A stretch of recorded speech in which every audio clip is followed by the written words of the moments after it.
அக்கா சரி பேசினா சரியா இருக்கும். நான் ஆரம்ப காலத்து மட்டும் சொல்லிடுறேங்கன்னா, இன்னைக்கு 4 மணிக்கு இருந்த வாக்கெடுப்பு 7 மணிக்கு ஒத்தி வச்சிருக்காங்க பாராளுமன்றத்தில். தமிழகத்தினுடைய சகோதர சகோதரிகள் நாம எல்லாம் ஆர்வமா பார்த்துக்கிட்டு இருக்கோம்.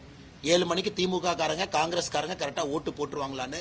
இன்னைக்கு பாராளுமன்றத்தில் 2/3 மெஜாரிட்டிக்கு 360 பாராளுமன்ற உறுப்பினர்கள் வேண்டும். ஸோ எதிர்க்கட்சி நண்பர்களும் சேர்ந்து வாக்களித்தால் தான் இந்த மோஷன் முன்னாடி போகும், மசோதா சட்டமாக மாறும். ஆனா இப்ப இருக்கக்கூடிய நிலைமையை பார்க்கும் பொழுது இன்று காலையில திராவிட முன்னேற்ற கழகம் நாங்கள் வாக்களிக்க மாட்டோம் என்று சொல்லிவிட்டார்கள். ராகுல் காந்தி அவங்க பேசும்பொழுது அவங்களே அப்படி சொல்லிட்டாங்க. இது பாத்தீங்கன்னா இதே உதயநிதி ஸ்டாலின் சொன்னதைத்தான் இன்னைக்கு நம்முடைய அரசும் செஞ்சிருக்கிறோம். பலகாலமா இதைத்தான் நாங்களும் சொல்றோம். 50% உயர்த்தி இருக்கிறோம். தமிழ்நாட்டை பொறுத்தவரை 39 இருந்து 59, 50% ரைஸ். கேரளா 20 இருந்து 30, 50%.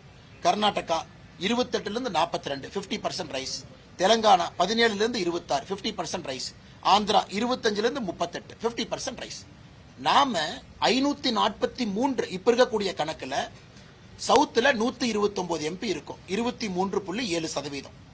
நாம 50% உயர்த்திய பிறகு 195 எம்பியா மாற போறோம். எகெயின் 23.8%, இன்னுமே பர்சன்டேஜ் அதிகமாகுது. அப்படி இருக்கும் பொழுது சவுத்தை ப்ரொடெக்ட் பண்ணிருக்கோம். எல்லா ஸ்டேட்டுக்கும் 50% கொடுத்திருக்கோம். மொத்த எம்பிஸ் கணக்கு உயர்த்தினாலும் கூட ஒட்டுமொத்த விகிதாச்சாரத்துல குறையாம அதோடைய பர்சன்டேஜ் மார்ஜினல் இன்க்ரீஸ் ஆயிருக்கு. அப்ப ஸ்டாலின் ஐயாவுக்கு என்ன பிரச்சனை, ராகுல் காந்தி அவங்களுக்கு என்ன பிரச்சனை? அதுல 33% மகளிர் கொடுக்கிறோம். அதனால் எல்லோரும் வரவேற்க வேண்டிய 131வது அரசியலமைப்பு திருத்த சட்டம் இது. அதனால் ரொம்ப துரதிருஷ்டவசமானது. எதிர்க்கட்சி நண்பர்கள் இதை எதிர்த்து வாக்களிப்பதற்காக திட்டம் போட்டிருக்கிறாங்க. தமிழகத்தினுடைய சகோதரிகள் பெண்கள் அவங்க 23ஆம் தேதி அவங்க கோபத்தை காட்டுவாங்க. இன்னைக்கு பார்லிமெண்ட்ல 7 மணிக்கு நீங்க மாத்தி வாக்களித்தால் தமிழகத்தினுடைய சகோதர சகோதரிகள் யாரெல்லாம் மாத்தி வாக்களித்தார்களோ அந்த கட்சிக்கு எதிராக நீங்கள் 23ஆம் தேதி எதிராக நீங்கள் வாக்களிக்க வேண்டும் என்று அன்போடு இந்த நேரத்தில் கேட்டுக்கிறோம். உங்களுக்கு கொண்டு வந்த திட்டத்தை எப்படி பாராளுமன்றத்தில் அரசியல் காரணத்திற்காக அதை திசை திருப்புறாங்க நீங்க பாருங்க.